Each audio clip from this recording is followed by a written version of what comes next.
I have bought everything in America for myself, for this YouTube channel, and for this jewelry making, and all the subscriptions and all the things. So I was like, honey, you know, I really don't need anything. He'll get me something, though. He usually gets me nice pajamas and nice fuzzy warm things because I get cold. But guys, here's our set, our necklace, and our earrings.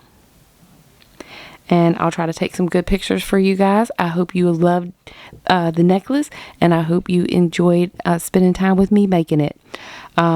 So guys, before I let you leave today, please take a moment, like the video, subscribe. If you know anybody that likes to make jewelry and likes to have a little fun while doing it, please share the videos. I would appreciate it.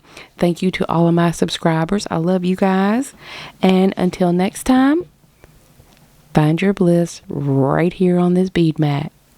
See you guys next time. Bye-bye.